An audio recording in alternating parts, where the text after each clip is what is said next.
ويا سيد البشر من وجهك المنير لقد نور القمر لا يمكن الثناء كما كان حقه بعد الخدا وزرق الطريق قصة مختصر بلغ العلا بكماله كشف الدجى بجماله حسنت جميع خصاله صلوا عليه وآله وسلموا تسلیما۔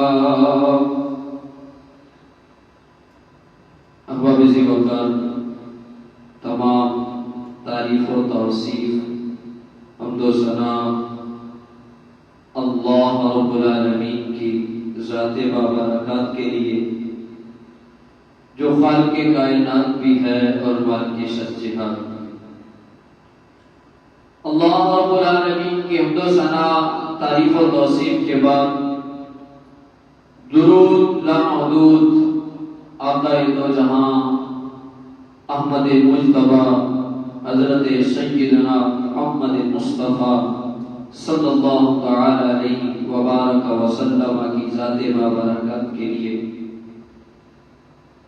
حضرات کرام قدر، ہمارا آج کا موضوع رمضان کے بعد ہماری زندگی کیسی ہونی چاہیے، اس موضوع پہ ہم آج گفتگو کریں گے۔ برادران اسلام، ہر ایمان والے کی یہ آرزو ہوتی ہے کہ اس کا خالق، اس کا مالک اس سے راضی ہو جائے، رب تعالی اسے اپنی خوشنودی سے سرفراز فرمائے۔ نبی علیہ الصلوۃ والسلام کی ذات کے ساتھ محبت اور آپ پر ایمان کی پختگی بندہ مومن کی زندگی کا مقصد ہے۔ اس مقصد کے لیے اس کو ہمیشہ احکام شریعت پر کاربند ہونا چاہیے۔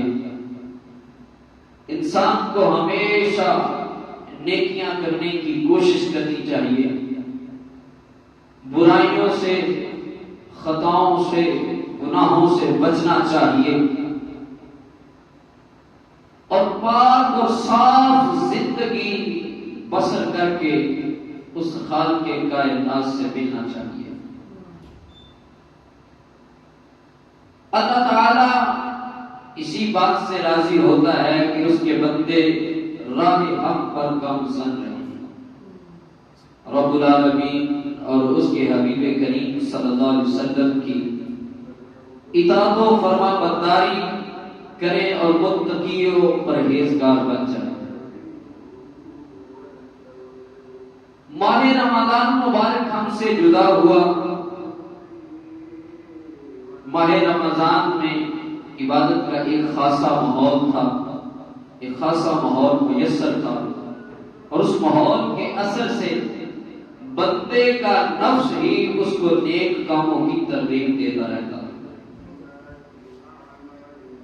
حضرات محترم، اس ماہ میں عام مسلمان میں بھی نیکی کرنے کا جذبہ جوان ہوتا ہے۔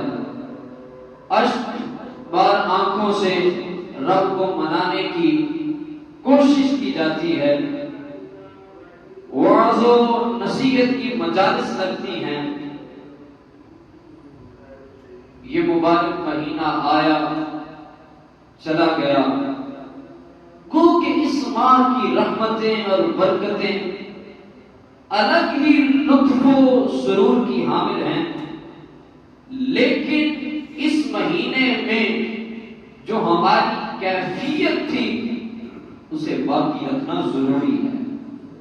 باقی 11 ماہ میں بھی وہی انسان کی کیفیت ہو، وہی کیفیت باقی رہے، تو یہ ایک بندہ مومن کے لیے ضروری ہے، کیونکہ ایک نیکی کے بعد دوسری نیکی کرنا پہلی نیکی کے قبول ہونے کی دلیل ہوتی ہے۔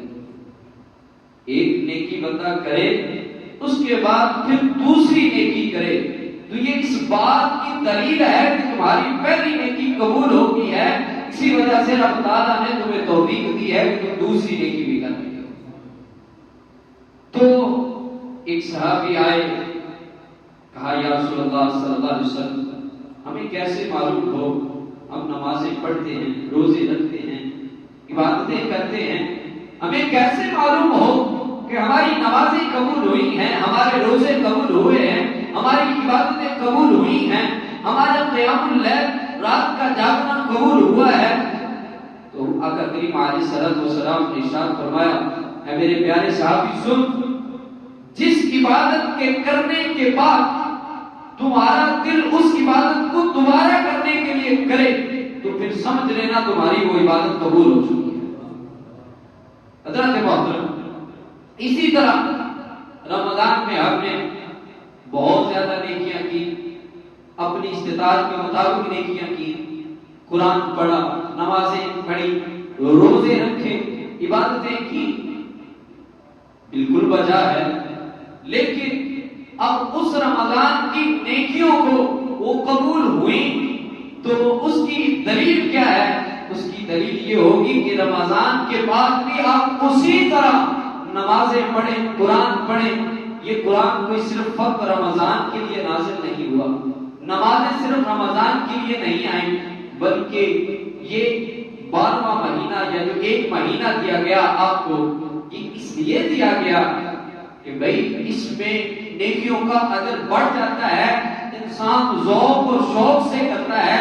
جب اس ماہ میں نیکیوں کا اجر اکٹھا کرنے کے لیے انسان ذوق اور شوق کے ساتھ زیادہ عبادت کرتا ہے تو پھر اس کی عادت بن جاتی ہے، جب عادت پختہ ہو جاتی ہے تو پھر 11 ماہ میں بھی وہ عبادت کرتا رہتا ہے۔ قرآن تمام ماہ کے لیے یکساں نازل ہوا ہے، نمازیں تمام ماہ کے لیے یکساں آئی ہیں، حضرات محترم عبادت تمام ماہ کے لیے یکساں آئی ہے۔ اسی طرح رمضان مبارک میں اللہ تعالیٰ نے جو روزے فرض کیے ہیں، اس کی اہمیت اور اہم حکمت یہ بیان فرمائی کہ روزے کی برکت سے روزہ دار تقوی شعار اور پرہیزگار بن جاتا ہے۔ روزے کی جو اہم حکمت ہے وہ یہ ہے کہ روزہ رکھنے سے انسان گناہوں سے بچ جاتا ہے، بے حیائی سے بچ جاتا ہے۔ روزے کی جو مقصد ہے جو روزے کا، وہ فقط اور فقط اس کا فلسفہ یہ ہے کہ انسان تقوی اختیار کر لے، پرہیزگار بن جائے۔ تو اس لیے اللہ رب العزت نے ارشاد فرمایا، یا ایھا الذین آمنوا کتب علیکم الصیام کما کتب علی الذین من قبلکم لعلکم تتقون۔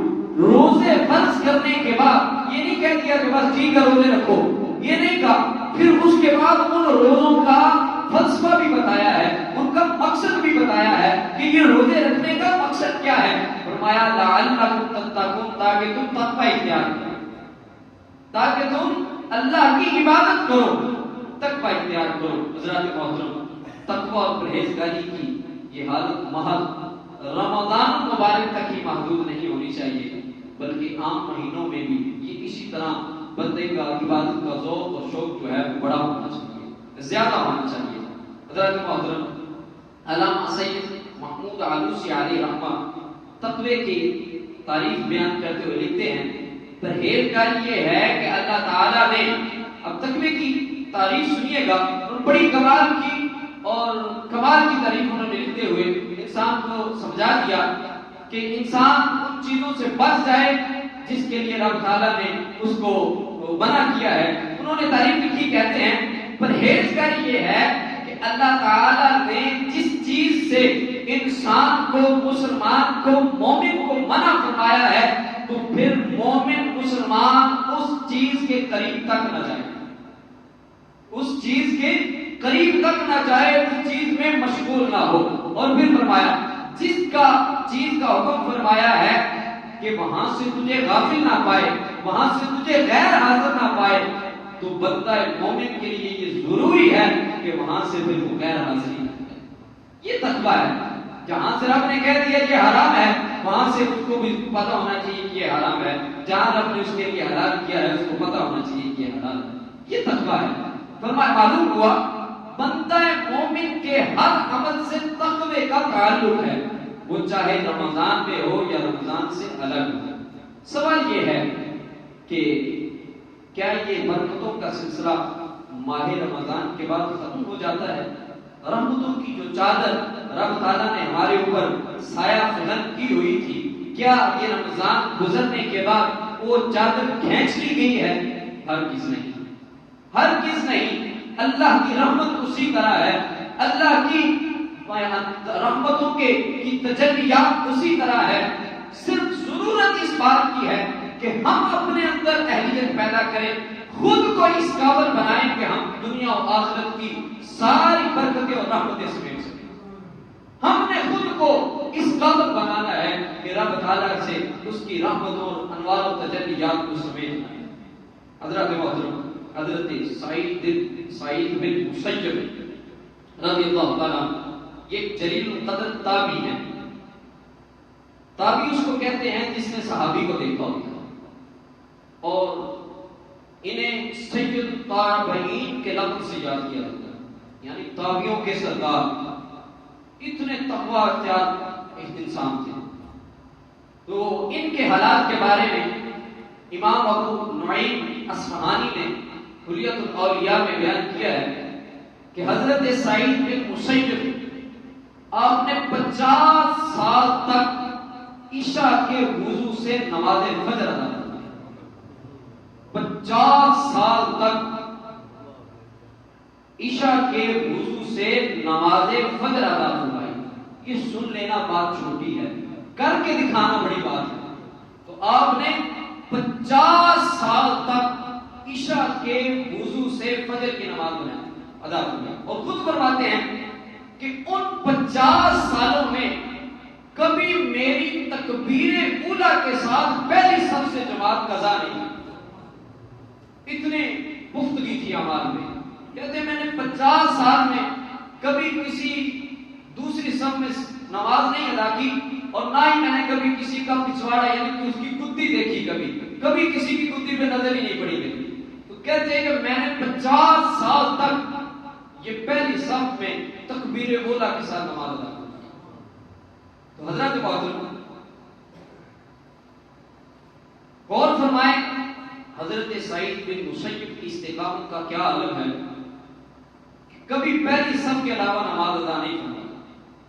50 سال میں اندازہ کیجیے نسلیں تبدیل ہو جاتی ہیں، حکومتیں بدل جاتی ہیں، انسان اگر جوان ہے تو بڑھاپا آ جاتا ہے، لیکن 50 سال کے طویل عرصہ میں آپ کے پائے استقامت میں ذرا سی بھی لغزش نہیں آئی، ذرا برابر بھی فرق نہیں۔